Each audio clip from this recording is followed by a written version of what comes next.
is a live presentation on NCTV Channel 11. Yeah, and I'm gone. Yes, I'm gone. Hello and welcome to the award-winning cafe community. We're so glad you could be with us. I'm your host, Cheryl Noble.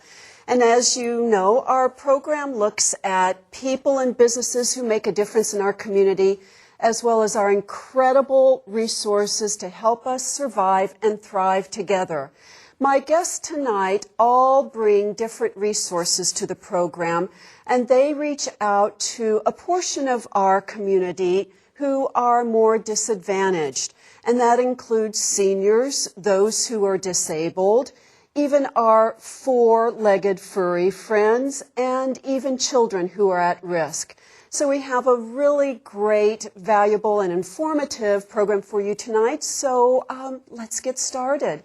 My first guest is the project director of the Safe Schools Healthy Students Initiative, a grant that was given to our county last year. I'm so delighted that she's on the program. A warm welcome to Marina Bernheimer. Hello. Hi, welcome. Thank you.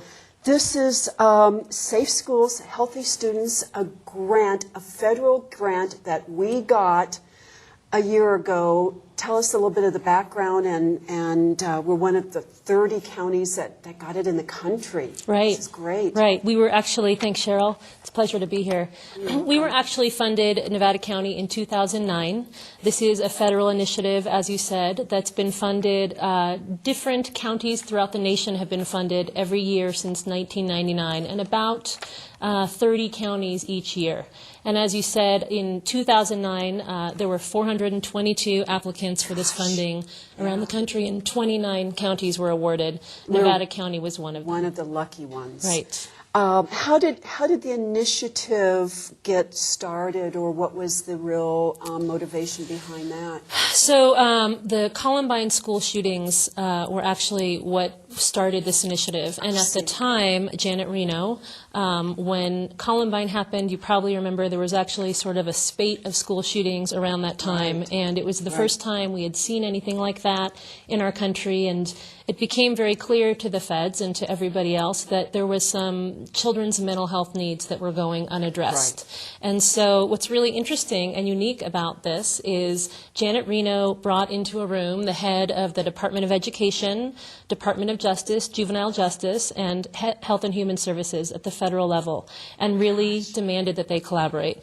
And those were three bureaucratic departments that had different funding streams and budgets and mandates, and to get three different departments to collaborate was really unusual and took a lot of work. Together. Absolutely. And really a new way of doing business. Yeah. And so at the county level, counties are required to have the same collaborative that includes justice, health and human services, and education at the county level. Oh, I see. So you had to, I guess, document that this was already in place here locally, and that you could implement the initiative with the money. Right. So it really is a community collaborative with those players, as well as First Five works with us to help us meet the needs of our youngest community members. We work with CORE, which is Community Recovery Resources, and Sierra Mentor Partnership to increase mentor slots for students in our community. Yeah. So it really is a community collaborative that's being implemented in the schools as well as in the community. Right.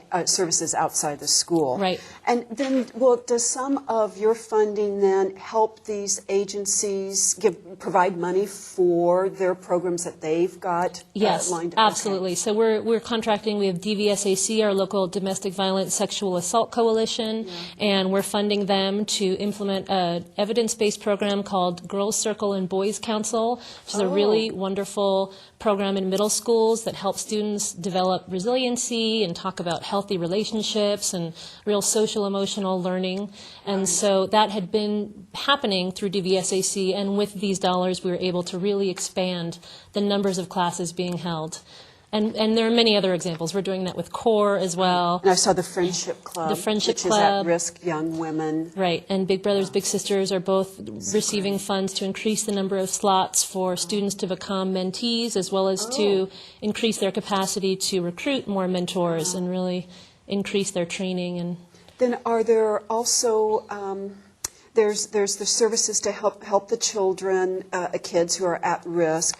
But is there any curriculum side of it too? There is. We are mandated with this funding to implement evidence-based interventions. So that means these are all interventions, curriculum and otherwise, that have been tested independently, rigorously by evaluators, and really been shown to have a really significant impact in the areas they're intending to impact, if done with fidelity to the model. Right. So we are implementing some evidence-based curriculum around improving social emotional skills for students.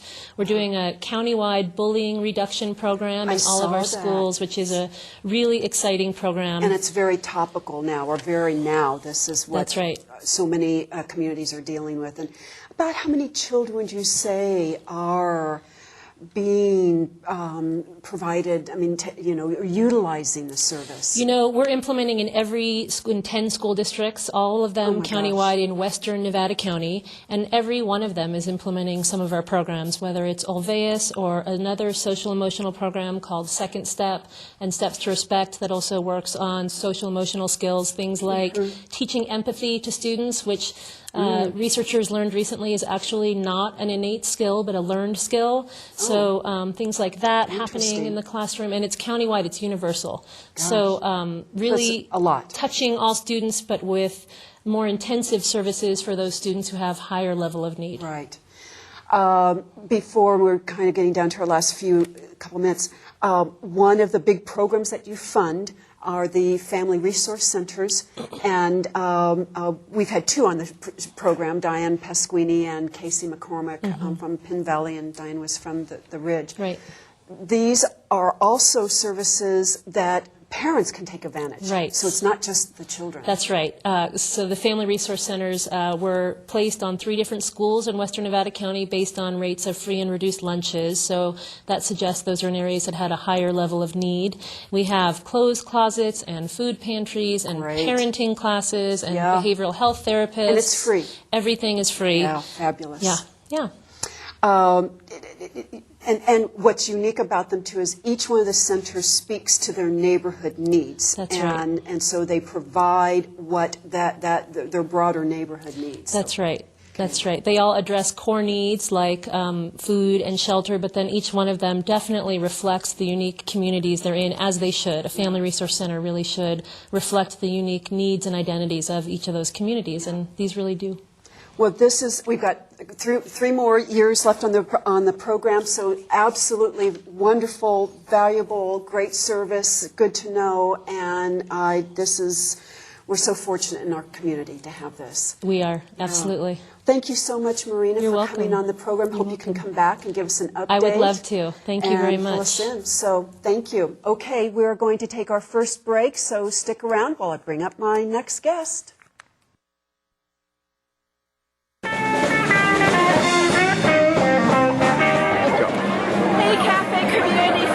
Guess where I am? Thursday night markets at downtown Grass Valley. We just did a live NCTV show, which, as you know, every Thursday night, NCTV is right here at the marketplace Thursday night. So if you missed it, take a look. We got some great footage. Lordy.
welcome back to the program, and now on to our animal residents who are at a disadvantage in our community and those that need to be rescued and need special services. My next guest is the founder of Scooters Pals, and I am so happy that she's back on the program to tell us updates and what's going on around Scooters Pals, which lots of good news. So welcome back to the program, Susan Wallace. Thank you. It's good to be here. Well, gosh, Scooters Pals, this need is growing, more rescue dogs. Your group, your organization is growing. Just last month you had a grand opening. Yes. So tell us about that with a new facility. We have a new facility which was donated to us by Carol and Bob Hamilton, who've been very involved with wildlife and animals all their life, and they're very happy with what we do and supportive, and they wanted us to have a building so that we could do more work and better work, and certainly there's certainly a need. And so we've got Scooters Place. We're calling it Scooters Place rather than Scooters Pals Place.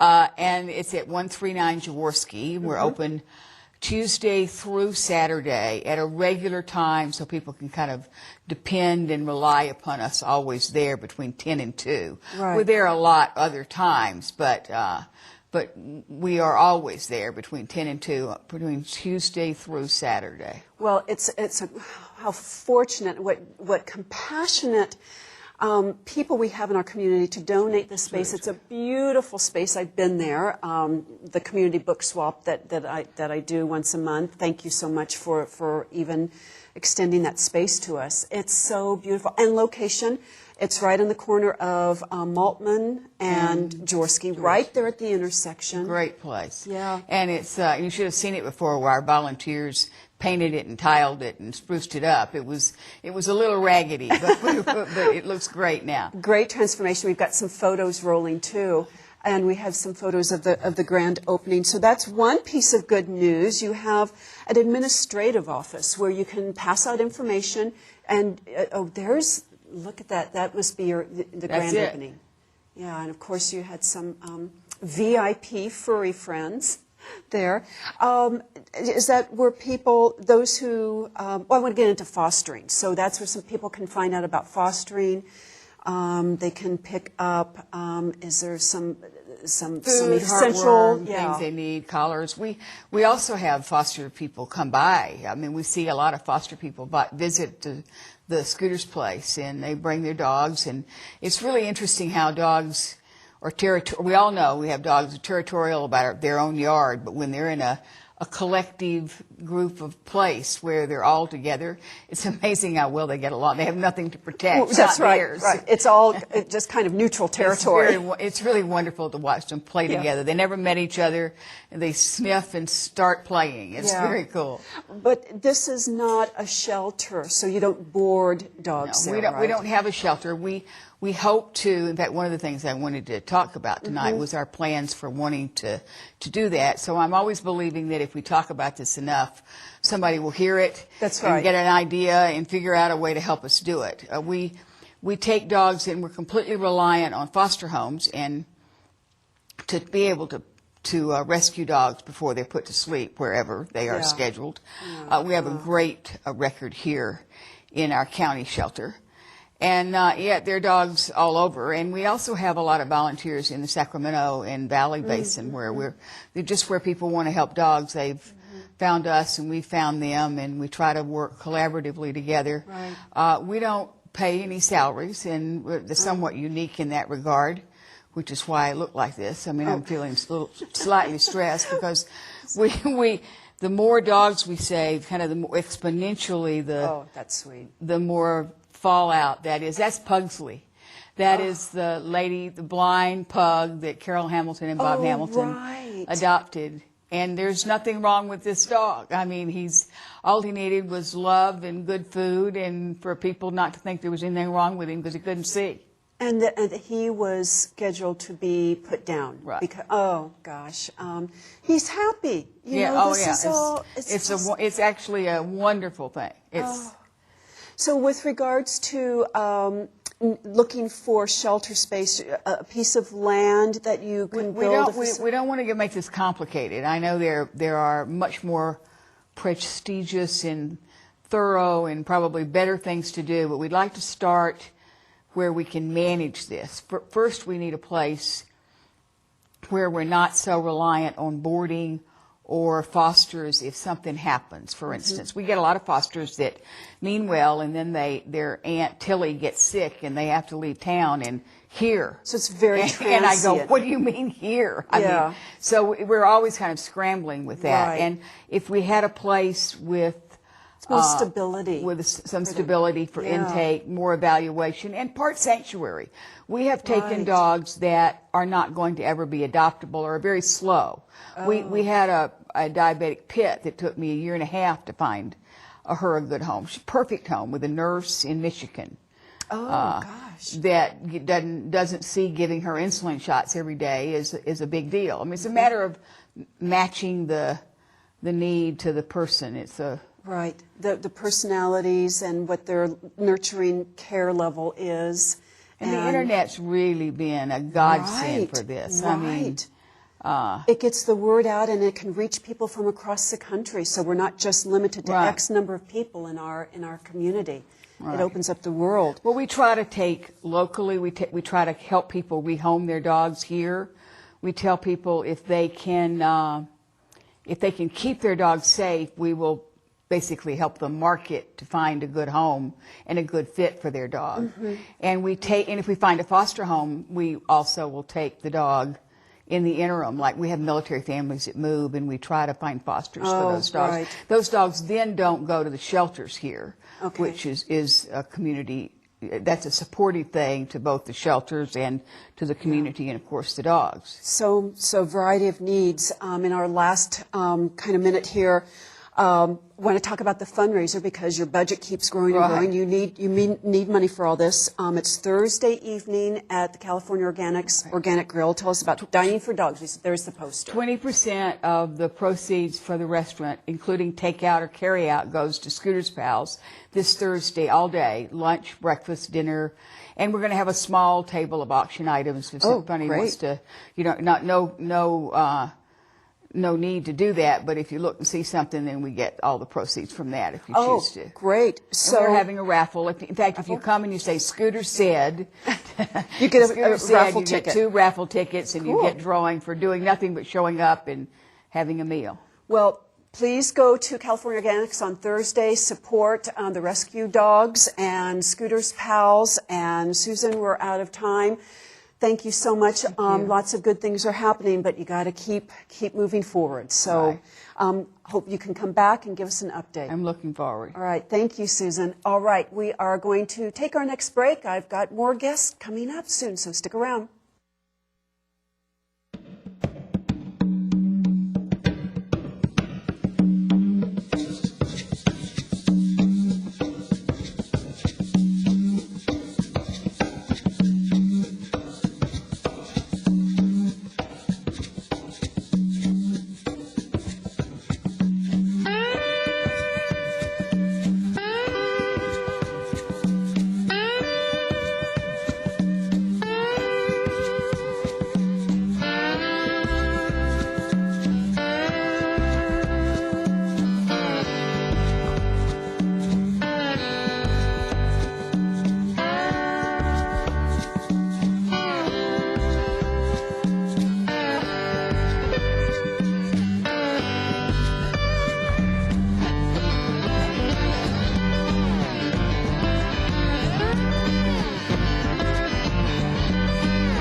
welcome back. Another portion of our community who are a bit disadvantaged are, and I say disadvantaged, meaning that they are of a small group of people but still need resources, and that is the seniors and those with disabilities. And we have some great services and a unique program that has just rolled out that was launched by the Falls Prevention Coalition, called the Stroll and Roll. And with me tonight, on my left, is Cynthia Schutz. She is with the Falls Prevention Coalition, and on her left is Peter Stack. He's a marketing coordinator with the Spring Hill Manor Rehabilitation. So welcome to the program. Thank you. It's Great nice to to be be here. Thank you. Well, it's been going for a little while. Cynthia, tell us how the program got started and when it got started and what it is. Well, Stroll and Roll was started by 3 organizations, not just Falls Prevention Coalition, but also FREED, Center for Independent Living, and Live Healthy Nevada County, and specifically their Walkability Action Committee. And I'll that's right. talk The about their sidewalks and all involvement. that. Yes, Yeah. very much so. We launched in October, and we are located in 3 neighborhoods in Grass Valley. There are 4 clubs, but 3 neighborhoods. The West Main area, and when I'm talking about neighborhoods, I'm using that in a fairly broad context. West Main, Morgan Ranch, and Sutton Way, and Sutton Way has the two clubs. Oh, okay. They stroll and roll once a week. Or the rolling part is if they're in wheelchairs. Or we use walkers, definitely. And the focus is, as you indicated, on seniors and people with disabilities who don't have a lot of opportunity for exercise in our community. So that's why we got started. And it isn't just because of exercise, which is critical to things like staying independent and healthy and preventing falls. Social. Getting outside. Absolutely. So- That is, I think, what keeps these groups going, is that they have really bonded with one another. They enjoy each other so much. Peter, I'll let you tell us a little bit how I'm going to adjust your mic while Peter's talking about how you got involved in Spring Hill, because there's a component of rehabilitation for people. Yes, there is. Well, Spring Hill Manor is a rehabilitation and convalescent hospital. We do a lot of rehabilitation. We also have some long-term residents that have been there and will remain there. I became a member of the Falls Prevention Coalition proudly to initiate in our community a sense of safety and education about fall and preventing them. So I'm recently new to Spring Hill Manor, and I've been there for a little while, but what I decided to do was to initiate something innovative and take a stroll and roll out of the facility and take the residents and the rehabilitation clients out of the residents and bring them outside and circulate them around. The facility associate of you joined us, and they came and picked us up, and we had 100 people strolling and rolling around Spring Hill Manor. Oh my gosh. There were so many volunteers from the community that came from everywhere. Comfort keepers came, directors of the hospital came, walkers from the stroll and rollers. Other facilities came to help, and we didn't have to use any staff at all to stroll and roll all these residents, except if they insisted for their favorite resident, and there was no way around it then. And there's photos of that particular event that you started at Spring Hill Manor and strolled and rolled around there. Right, and we have quite a large parking lot, so we used the facility parking lot to stroll and roll them around, because they're a little more fragile than the people that usually do the stroll and roll walks and that get the advantage of meeting in groups and going out. Yes. So they're a little more fragile. So we did a trial run. The resident council had a big meeting. They came to my office and said, let's go again. My hands were warm. It was wonderful. Let's go. They loved being outside. There was a big party afterwards. Yes, we just saw the photo. You were, high-fiving it, which is great. So that's in addition to the regular walks, Yes. the special, starting at the facility and going out from the facility. So show us these great, vibrant Roll and roll T-shirts. T-shirts. And we also do, just quickly, And I do want to give credence to our wonderful funder, Sierra Health Foundation, who decided this was a great idea.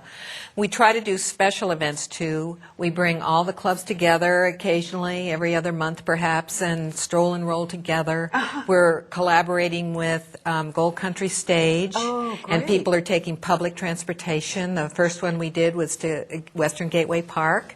We walked around there, had a picnic. Oh, great. Yeah, it's really a very wonderful program, and the people who participate, as you said, like the socialization as much as they do getting out and exercising. And so it seems more and more they were looking forward to getting out at all, and walking with somebody that they would be able to meet, and all of a sudden there are now parties afterwards. It's true. There's a payoff. There's a payoff for They want to getting stay together and keep it up. You know, it's really It's a great really- thing. It's really blooming and growing on its own. And what's important is there are various levels of walkability, and that everyone is together. Somebody has a partner. You're not left behind in the group. That there's always a companion with you, whether you're rolling or moving a little bit slower. And so you don't have to. You're going to be with somebody. You're a part of a group. That's very important. I'm so glad you mentioned that, Cheryl. We do have peer leaders. Each club has a leader from the group. And the whole idea really is that it's their club. They get to walk at their own pace. They get to have these extra little things if they want to have them, of course. We're delighted to support in any way we can. And The buddy especially, system. especially a buddy system and coming out of a facility like that where they're a little more frail and not used to being outside that much, some of them. But they had full support. They had registered caregivers there to help them be able to go. And they're ready again. And, thanks to Fall Prevention Coalition, I was able to sort of get them out there with my new position, and they have just been wanting more and more. More and more. Well, it will be growing and growing, and we have 1 minute left, so it's healthy, fun, and free. Cynthia, tell us a good phone number for people to call. The best number to call is my cell phone number, 263-1776. I hope it's easy. And, of course, we are also working on walkability issues, trying to get our pedestrian walkways and everything safer for pedestrians. And that's an important component, and the clubs participate in that as well. So please call 263-1776. And you get a great T-shirt. Yes. And I think a whistle, too. A whistle, pedometer. And ideas for good locations for them are always nice to hear. Be a part of voice where you want to walk around, and just get out and have some fun. Yeah. Join us. Stroll and roll. Stroll and roll. Okay. Well, thank you, Peter. Thank you, Cynthia. Thank you for having us. Great service to the community. Thank you. Please come back. Of You course. can count on it. All right. That takes us out for another program. We're so glad you stuck around. It had a good stuff. So we'll see you. And don't forget Thursday Night Live, Grass Valley downtown. I'm going to be the anchor, so come join us from 7 to 8 live at Grass Valley Marketplace. We'll see you then. Like the water rinse me down my bones, and I'm done. Yeah. And I'm done. Yes, I'm done. All right, guys, we got to be smarter about what we bite on, okay? I want everyone to go outside. We're going to run Red Rover on 3. What about you, Tony? I'm going to run around in circles, flatten my arms, and